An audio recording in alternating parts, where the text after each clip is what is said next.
When I started law school in August of 2017, the first Trump administration had been in office for only a few months. I remember during my orientation, our dean telling my class that we were entering the profession at a time of intense legal, political, and social upheaval. At the time, I thought I understood what that meant. Little did I know that the legal upheaval that my dean was referring to would, in hindsight, feel almost tame compared to what would follow. Don't get me wrong, there was upheaval while I was in law school. There was the executive order that suspended the U.S. Refugees Admissions Program and temporarily blocked travelers from 7 Muslim-majority countries. There was the matter of AB, which ruled that claims based on domestic or gang violence by non-governmental actors generally did not qualify for asylum. Then, during my second year of law school, there was one day that all of my classes were canceled so we could gather in the atrium and watch now Justice Brett Kavanaugh be questioned by senators over his conduct towards Dr. Christine Blasey Ford. I remember a letter being published in the New York Times, signed by law professors around the country opposing his confirmation. Nearly 50 from my own school alone signed. Every class that I had, his confirmation was a topic of conversation. And yet, even in these moments of national intensity, I was still being taught something simple in my classes. Something foundational, that precedent mattered, that legal stability is real, and that the structure holds. Because at the time, despite everything that happened during the first Trump administration, it still did. Since graduating law school in 2020, I don't know that I could say that with the same confidence today. Since then, it has felt like that assumption about how the law operates has been tested, strained, or simply stopped holding in the way I was taught it would. Not necessarily politically, but structurally. Not just in headlines, but in the underlying idea of what law is supposed to do and what justice is supposed to mean. For example, I remember around the spring of 2019, having a conversation with my mother who expressed concern over Roe v. Wade and the Supreme Court. I, who was at the time learning about how important precedent is in my advanced constitutional law class, very much brushed off that concern. As we know now, I was wrong. And I want to be careful here because I'm not saying that everything has fallen apart. That would be way too easy, and it would not be true. The law still functions, courts still decide cases, rules still do matter.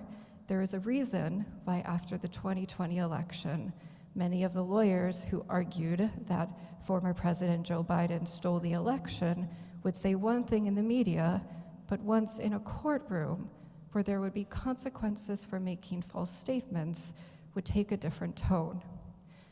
These attorneys brought around 64 cases containing over 180 counts in mostly key battleground states. Only one case in Pennsylvania involving far too many votes to overturn the results did these lawyers prevail. But something else is also true right now. Though the justice system has always been far from perfect, its failures and inequalities historically are well documented, more and more people are asking whether the system delivers justice in a way that feels consistent, comprehensible, and even credible. We see it in immigration courts that move under crushing backlog, where life-altering decisions are made in minutes, with little review that carry consequences for people for decades. We see it in redistricting battles where representation is shaped more by strategy than by community. We see this with the 9 law firms that were targeted by the Trump administration, and despite having strong cases, they agreed to fold and settle. In contrast, the 4 law firms that refused to settle all won their cases. We see it in emergency rulings from the shadow docket that affect millions of lives overnight, and in the uncertainty that follows those decisions when legal clarity feels less like a steady foundation and more like unclear and confusing shifting ground. We see precedent being overturned regularly, from Dobbs to the dismantling of the Voting Rights Act. So where is the justice?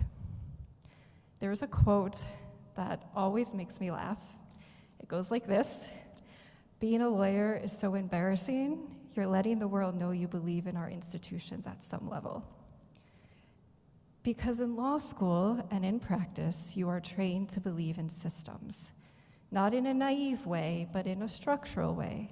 There's doctrine, there's precedent, hierarchy, there's standards of review.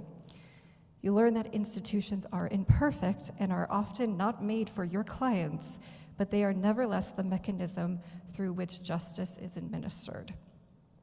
But what has become harder to ignore the longer you sit inside that system is the gap between theory and the lived reality. Because the law does not apply itself. It is interpreted, argued, delayed, resourced, and enforced by human beings. And those human realities matter more than the doctrine often admits. Over time, you see much of what we call justice depends on things that are not labeled justice or law at all. Access to counsel, financial resources, geography, timing, administrative capacity, and political pressure. And you start asking not whether the system is coherent on paper, but whether its outcomes match what it claims to stand for. If you are honest, there are moments when that question is very uncomfortable. Not because the system never works, it does. Not because law is meaningless, it isn't, but because it is very clear that consistency is not evenly distributed. And that brings me back again. Where is the justice? It becomes a question you ask after court, after reading decisions, after watching how 2 similar cases can produce radically different human consequences, depending on who is standing where in the system. The real question becomes not whether justice exists in theory, it is whether it is reliably accessible. And that realization can lead people in different directions. For some, cynicism. For others, detachment. I've seen both of those a lot, but neither is required. Because alongside all of this, you also see something else. You see a system that is held together by people who refuse to let it degrade into indifference. Public interest attorneys carrying impossible caseloads, which as a public interest attorney myself, I very much understand. Clerks, advocates, judges, and lawyers trying within the constraints of a system they had no say in creating to make outcomes more humane and more fair than they otherwise would be. I was recently brought to tears watching a video of attorneys from the American Civil Liberties Union, the ACLU, leave the Supreme Court after arguments in Trump v. Barbara, the recent case on birthright citizenship, which the ACLU won on June 30th. Recently, U.S. District Judge Christopher Cooper determined that the Kennedy Board lacked the legal authority to rename the Kennedy Center, forcing it back to its original name. And you cannot possibly not be inspired by all the immigration attorneys around the country who are coming up with creative and niche legal theories to present to the court in order to protect their clients. All of this reminds me, if you ever feel like no one is doing anything, just go sit inside a courtroom. Because the law, even when strained, is still something people fight over, precisely because that is how much it matters, which means it is not dead. It is contested, yes. It is incomplete, yes. And it is still being made, absolutely, but it is not dead. So I come back to that question: where is the justice? When I was in law school, it was an academic question. In practice, it became a professional one, but right now it feels like a civic one. We are watching courts reshape rights that affect millions. We are watching laws shift rapidly, sometimes without institutional stability. We are watching protections expand in some areas and contract in other areas, depending on forum, timing, and the composition of decision makers. And yes, cynicism and detachment are available responses, but again, they are not required. Because even with this instability on the top, most justice is still shaped at the human level. In local elections for judges and prosecutors, community organizing around redistricting, school boards, organizations, so school boards and local oversight that shape how laws are applied in practice. In funding legal aid organizations so that access to counsel is not dependent on wealth. In journalists that are defended and funded when they investigate what is happening inside courts and agencies. In educating people to know their rights when systems are confusing and intimidating. And yes, it also happens when lawyers, judges, and public servants inside the system decide to resist the easiest path of indifference. Because one thing experience in this profession has taught me is this: legal outcomes are made by people, just people interpreting rules and doctrine and cases, people choosing how carefully to apply the law, people deciding whether to make the extra effort that a case requires.